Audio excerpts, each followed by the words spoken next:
back for another review, and I have decided, because Ruthless is on hiatus right now and I want to add more shows to my repertoire of reviews, so I'm going to start reviewing P-Valley. Now, I'm not going to go back and do episode 1.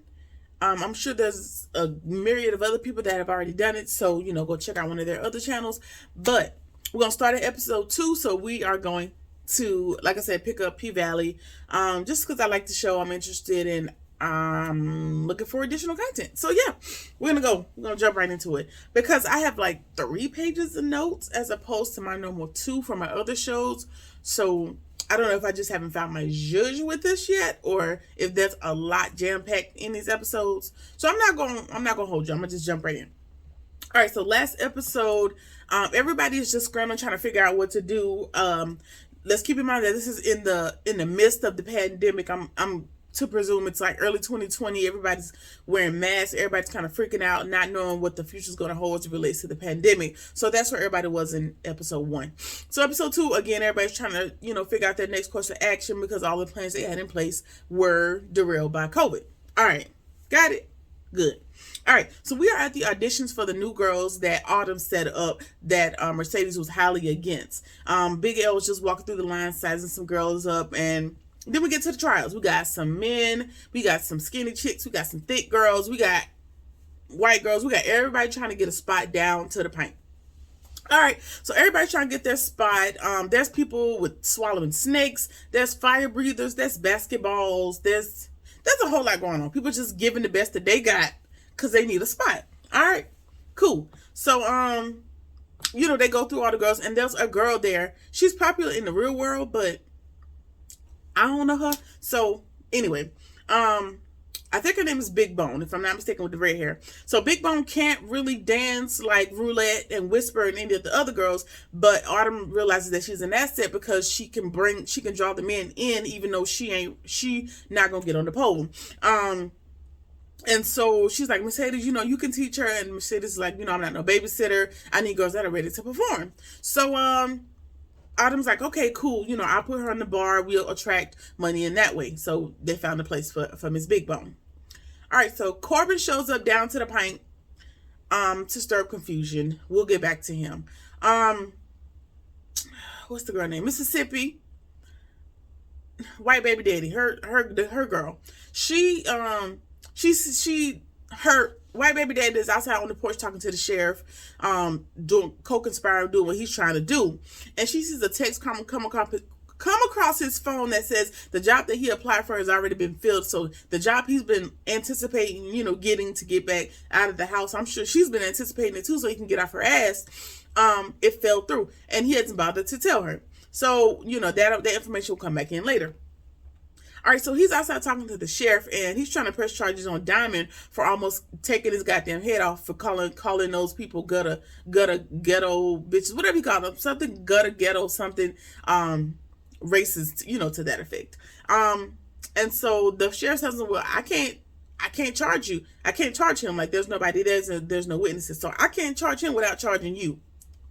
Checkmate. So do you want to go down with the ship? Essentially, if I bring him up on charges, I'm bringing you up on charges too. See, you thought you had some white privilege, but what you fail to realize is white trash can be equated to other groups of people. Let's just say that. So yeah, now he's upset about that fact. So the baby starts crying, and he tells him, you stay out here and talk to the sheriff. I'll go get the baby. And so she thanks him for coming by, and she's so happy to share her good news with somebody, that she has an agent now, and her followers are up. And he's just happy, that she's not working at the Pink anymore, and that she's not doing internet stuff. Now, she presumed internet stuff to be porn. I presumed it to be like an influencer, which is what she is. So there was confusion. There was some confusion there for me. But she brags about being an influencer, and then since she's happy and giddy and willing to share, he tries to gather information out of her. Oh, hey, that new girl Autumn, do you know her real name? And she's like, no, you don't get strippers' real names. You have to earn that. I don't know that lady name. Now she's so damn naive, she don't realize that. Why would you be asking me her real name? Well, we know that she rescued the Pink by putting the money up. So now people are going to be inquiring about who she is. So now the sheriff is I got my good eye on her, because why do you want to know her real name? Either you want to pay for a dance? What is it that you're looking for, Sheriff? Anyway, moving right along. So Mercedes is showing the girls tricks on the pole. She's like, yeah, y'all think this is easy, but it's really not. And her shoulder kind of lightweight gives out. And roulette is going to be a favorite of mine this season. Because let me tell you why. Because roulette is also Wanda from Snowfall. So, you know, she done moved over to another series regular, and so she's gonna be roulette for review's sake. And so she's talking to Mercedes, and she's picking fun of her. She's like, "I run down to the store and get you some green alcohol." Now, if you're Southern like myself, you know green alcohol is, you know, what older black people use to soothe their aching joints and you know, things to that effect. So she was basically poking fun at Mercedes, and she, you know, Mercedes like, girl, basically get out my face. And Big L is in there changing out the poles, and Mercedes is like, well, you know, I preferred the wobbly poles or the ones that were slippery or whatever. So symbolism. So what that means is like everything about Mercedes' world is changing. Like there's new girls, her shoulder is giving up, her money is funny, her gym has been stolen. Even the poles that she danced on nightly are changing. So everything about Mercedes is falling apart this season. And it's definitely going to solidify by the end of this episode as to why. But stick with me. All right. So Mercedes is, like I said, she was showing the girl tricks. Back to Corbin. Corbin is offering Autumn and Uncle Clifford $500K to sell the pink, which is 15 times the market value. And while Autumn may look like a slow leak, she not. She tells them, you know, there's two things. There's market value and then there's worth. Now, you offering $500K, but I know that the potential for this place is worth way more, in combination with the casino and different things that are going to be happening in the area. So come on, Autumn, go ahead and gather them and don't let them play you. She says, yeah, while you're offering me $500K, the potential worth of this place is worth $10 million. So if you have that, then we can talk. So then, you know, he starts calling the bitches and all these other different things because he didn't know she was gonna be up on her shit. And so she pulled out his bluff. And Uncle Clifford reminds him, like, you know, you're talking down on these girls and where they came from, but keep in mind that 5 years ago you didn't have your shit together. So let's not do too much judging. And then, you know, they walk away, and he still wants to talk to Uncle Clifford, and he tells him, you know, the Uncle Clifford also reminds him that, you know, the casino is not a sure bet just yet. The people have to vote on it. So you might want to, you know, steer clear of pissing people off at this particular point in time till you get what you need. So keep that in mind. All right.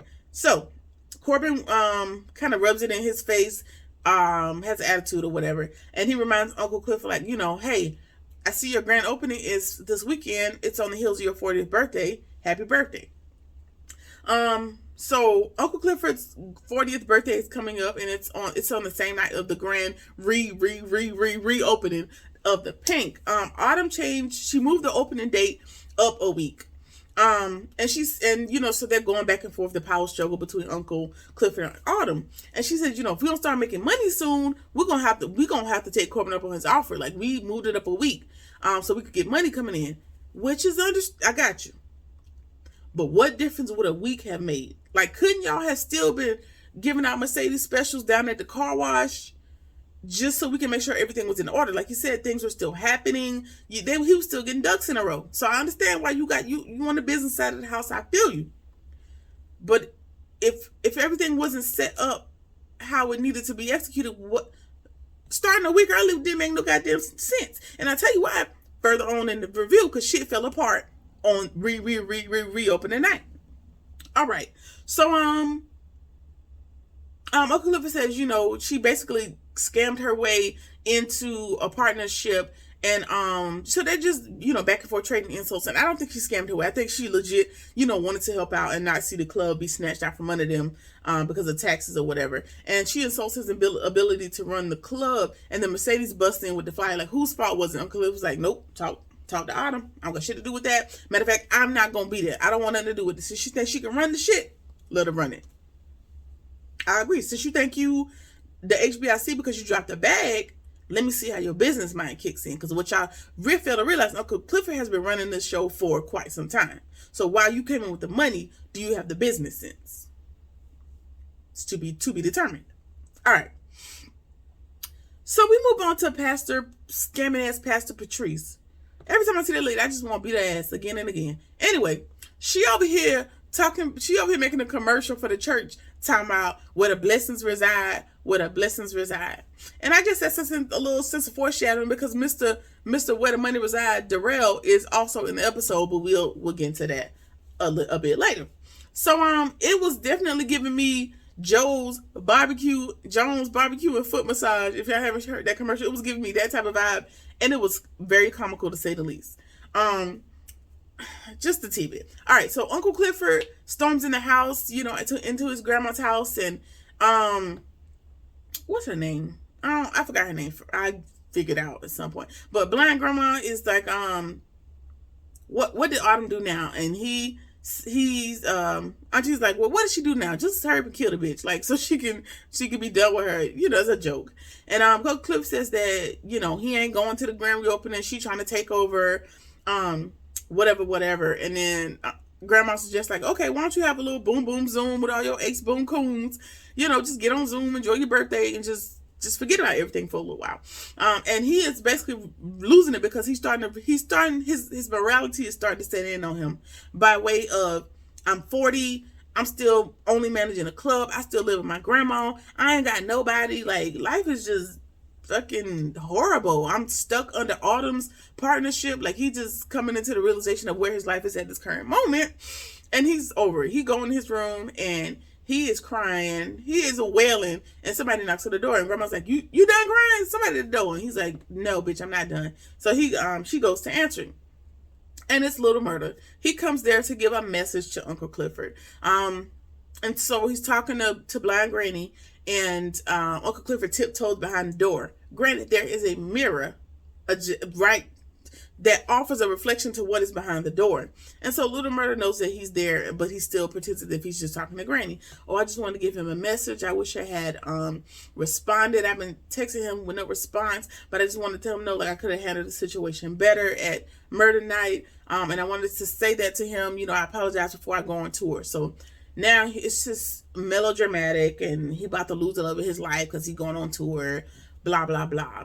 Ernestine, that's her name, Ernestine.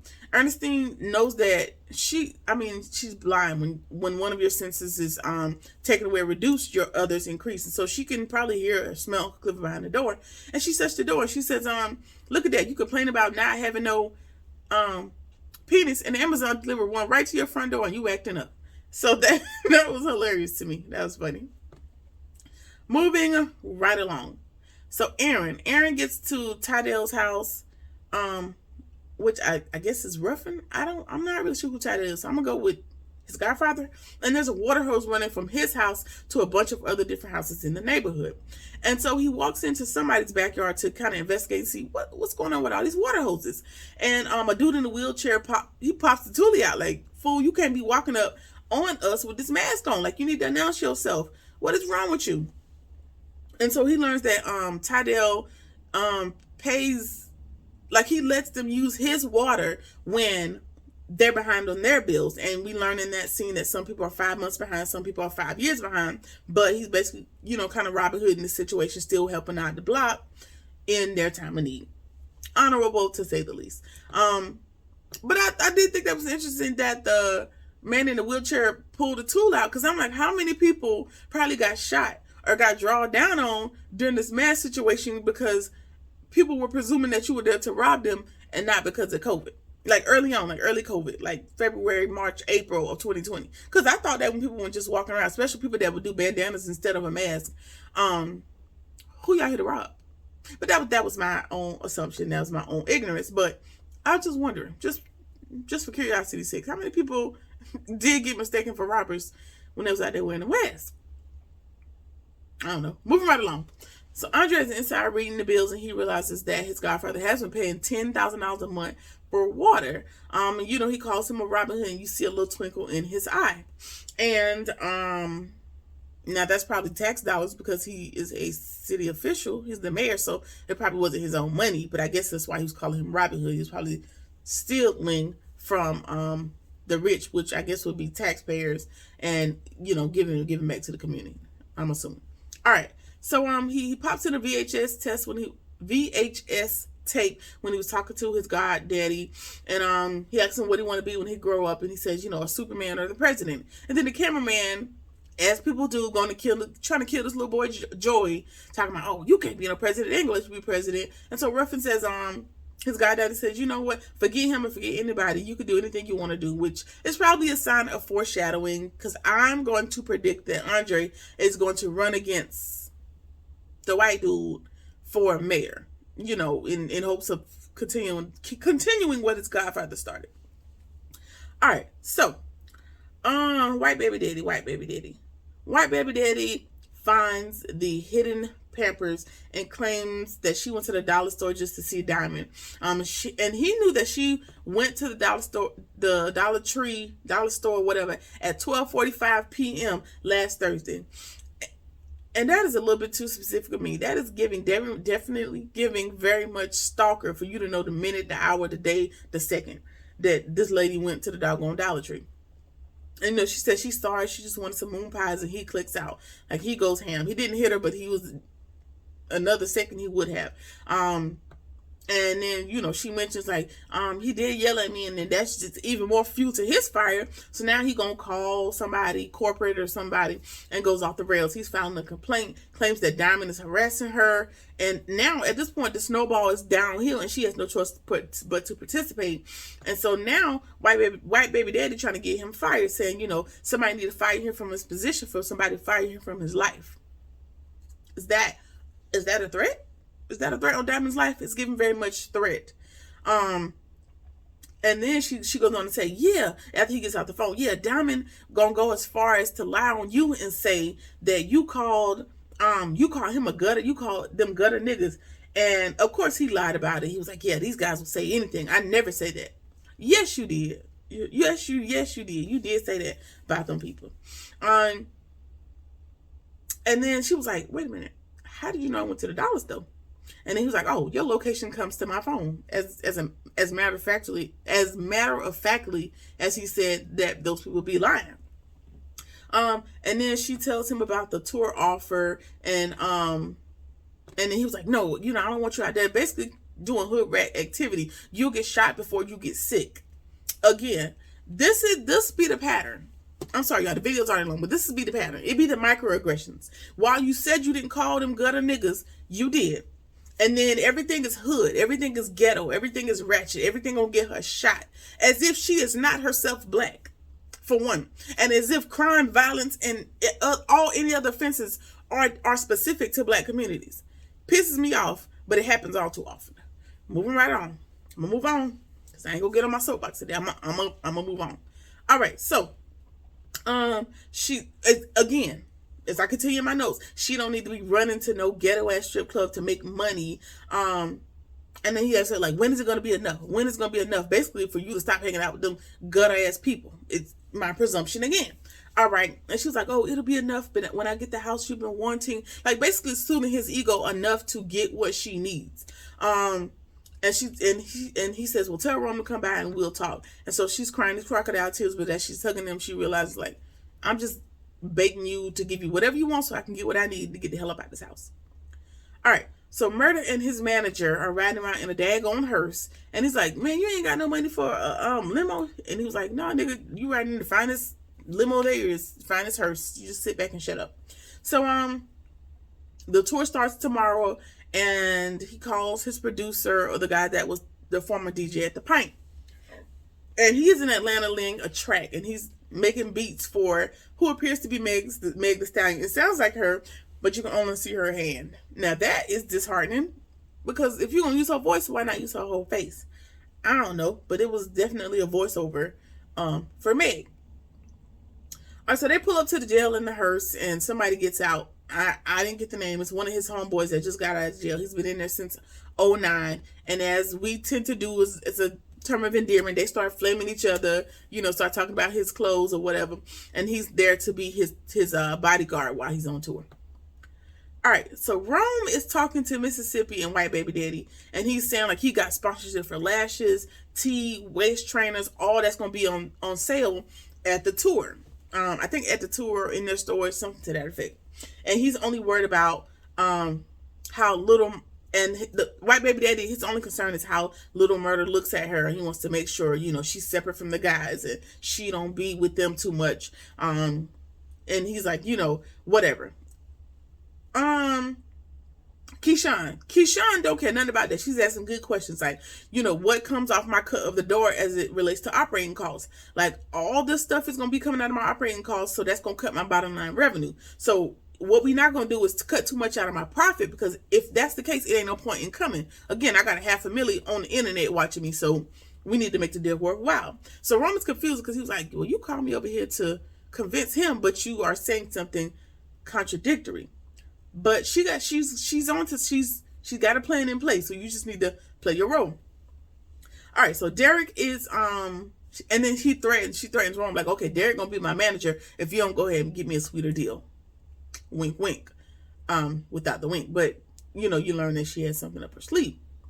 All right, so the fresh out of jail dudes start acting like he dying in the back of the hearse, and it's some kind of party game where you got to play dead. I'm still confused. I don't know why that was important. I missed that. I guess somebody has to play dead. And Roman's in there snoring coke back to back to back. Like he about to lose his mind. Because he thinks that Keyshawn is out. Keyshawn is not out. She presented her being out to appease white baby daddy. Catch on, Ron, catch on. And so she texted him and she was like, thanks for coming by. I got the rest. Like, all right, thanks for teeing up the ball. I'm gonna knock it out the park. I'm gonna catch y'all tomorrow, basically. And so and I said in my notes I put about time. About time she realizes like this man don't have her best interest at heart. It's time to get out. But she's playing it smart because she can't storm out because she probably got them kids. She can't go nowhere right now. It's COVID, so she's devising a plan basically to get away from him.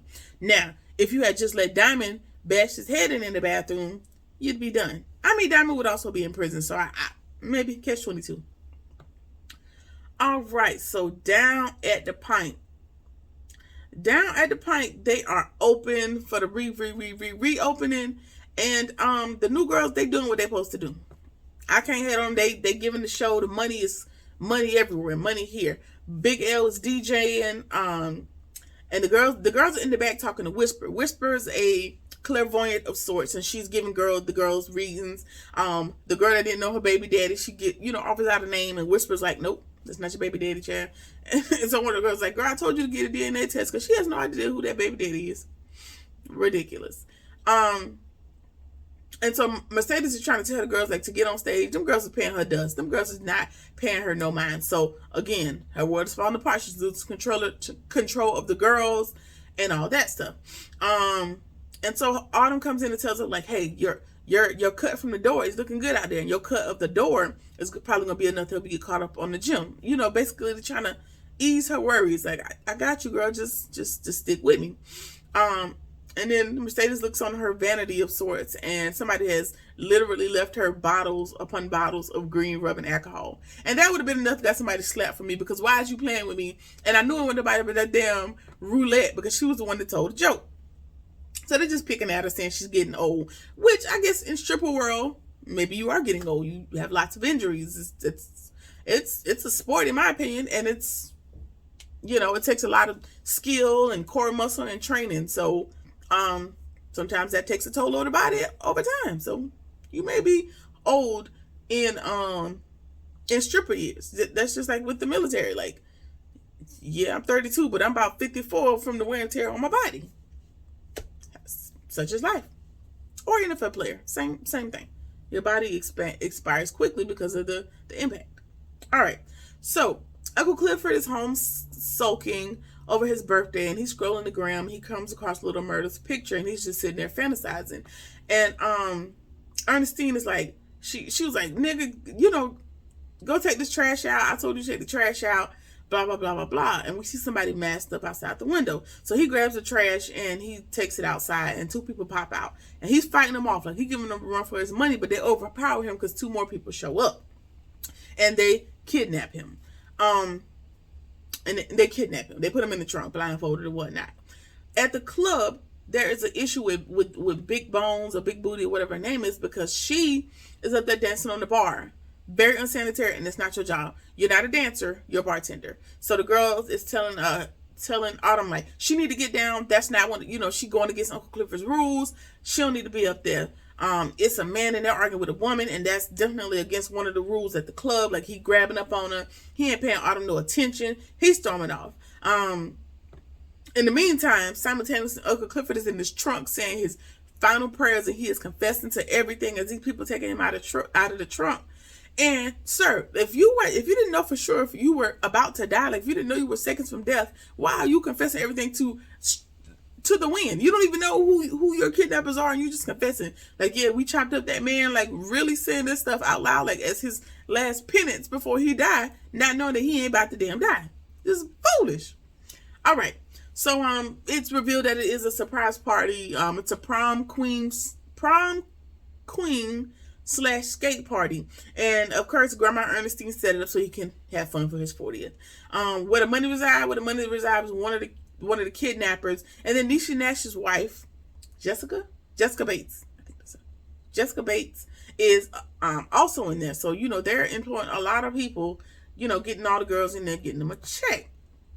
So Grandma set it up, like I said, and the song is a New Orleans type flair, and they keep saying Jimi, Jimmy. So I'm presuming Uncle Clifford's real name is Jimmy. If not, I don't know why they would be chanting Jimi as in Jimmy, because if he's Jimmy, who's Clifford? I was confused. Anyway, so he thought he saw Little Murder, but he really didn't. He's again just fantasizing. All right, at the Pike, Whisper tells Mercedes, so they're walking past the room that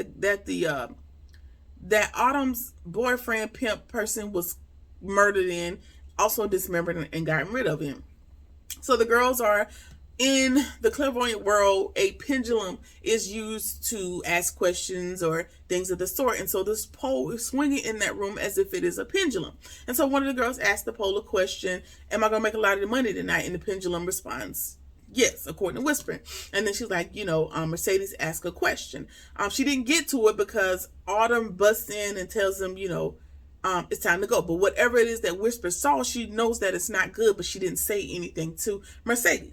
Now, what I presume that to be is Mercedes had a hand in that man dying.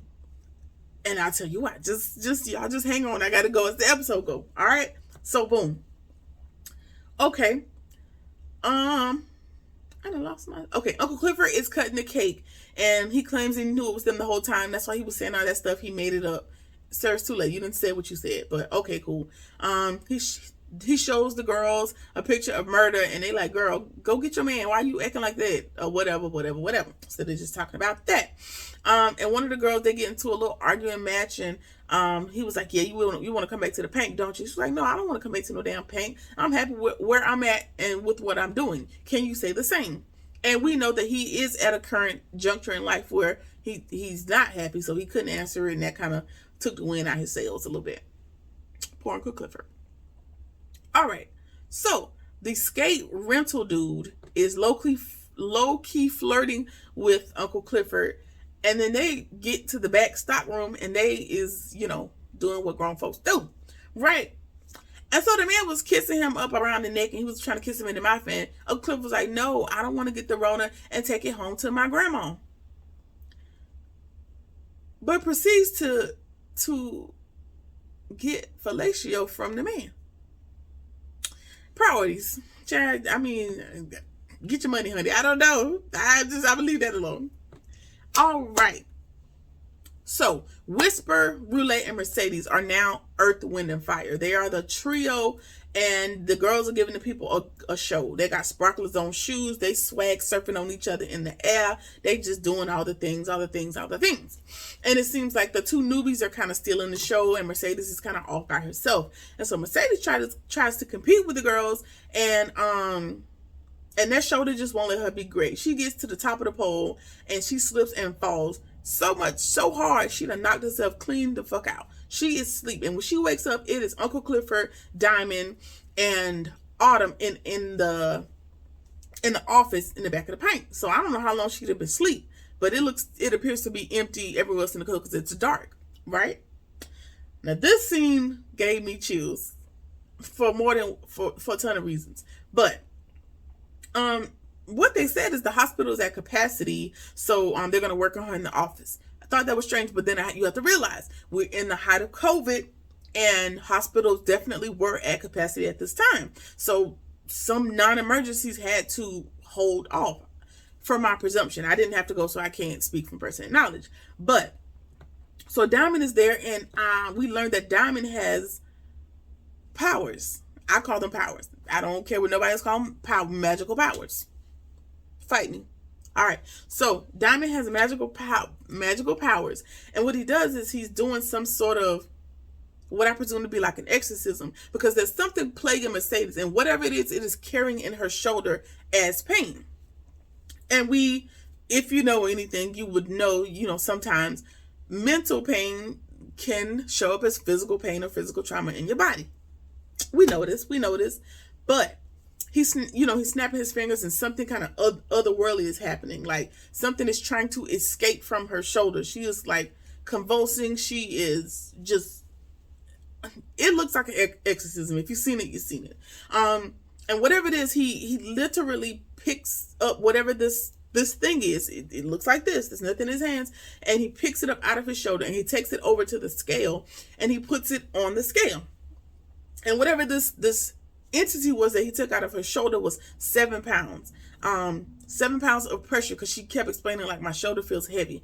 My shoulder feels heavy. Like it's not hurt. It just feels heavy. It's like she couldn't lift it. She couldn't move it. That was her problem. And he says, yeah, 7 pounds of pressure. That's the same amount of pressure you need to pull a trigger. Boom. So that tells you that Mercedes was the one that pulled the trigger on Autumn's pimp/baby daddy. So Mercedes killed him to help Autumn. That explains the contention. That explains why she is tortured. That explains a lot of shit. That explains why Diamond refused to bring his ass back down to the paint. Also. All right. So, she thinks like, okay, Autumn ain't gonna be able to hold up. We're gonna get caught. Like, she's just losing it. She's losing it. And then we realize that Diamond also has this man's ring. While this is evidence, Diamond tells us, I understand what you're saying. This is evidence, but I don't want that hag riding me. I don't want that spirit on me. So this is protection, not only for me, but for y'all. So that's the risk I'm willing to take. And so, because we learned that him and Big L are the one who cut up, dismember, got rid of the body so that it'll never be seen again. So, that was a lot. That was a lot for me. But, that is what we learned in that scene, and whatever that entity is kind of escaped through the window to go back from wherever the hell it came from. All right. So Autumn, Diamond tells Autumn that he lost his job today, and she's like, okay, well, we can sage the paint and you can come on back down. And he's like, no, I'm not going to be able to do that because it's just too much in there that I no longer want to be a part of. And Mercedes, that's over, and Mercedes tells Autumn, like, it's time for you to go. I've sacrificed too much. I've lost too much. That man's spirit is riding me badly, and I just don't want no association with that. It ain't no beef, but you got to go. So now, you got to go. That just is what it is. All right, Keyshawn and White baby daddy, she proposes some changes since he got the new job to basically pull his trump card and make him reveal to her that he didn't get the job. And she knows he didn't get it, but she's waiting on him to say something. So she seduces him and convinces him to trust her to go on a tour. She brings up the fact that she almost killed a man for him, so you should be able to trust me a little better. She loves him. Whoop-de-whoop. Let me take care of you. And that's got him. That's got him in the hole, and she's convinced him to let her go. So, she's used her feminine wiles to get this man to let her go on tour. Now, we probably know that's probably synonymous with her having freedom, making steps and strides to get up out of there. Congratulations. All right. Autumn is playing the jukebox down to the paint, and some song about being lonely, as is her current life, because now she's going to be living at the paint for the foreseeable future, because she ain't got nowhere to stay. And she decides to take a little spin on the old spinneroo on the pole, and Andre comes walking in. He says that the front door was open. Girl, if you're living down to the paint, why is this door unlocked? But go off, sis. Why you still in town, Andre? Oh, I'm the executor of my godfather's estate. And she tells him, oh, I see, whatever. I'm waiting on a big offer. And he says, hey, what does Uncle Clifford think about that? Oh, she basically says it doesn't really matter. Because we all know Uncle Clifford isn't looking to sell at all, under no offer. So there's also conflicting motives there between her and him on that. She says she's always ready to roll. She's surprised that he came back, and he thanks her for making him go to the funeral. There's just this long embrace, and they just sway into the moonlight. And then the next morning, Keyshawn is up and she's ready to take on the world. She is in this hearse with them, about to take the tour by storm. And, she get a little glimmer of, her first step towards freedom, hopefully, liberty from this white baby daddy. So that is it. I know it's long. It's long, but I feel like I had to get all that detail on there. Hopefully I can cut it down in the future. But that is it. I'm here. I'm down to the pink every week. Same time, same place. That's it. So let me know what you think about the episode. Like, comment, share, subscribe, whatever it is that you feel like doing. And I'll see you in the next one. Peace.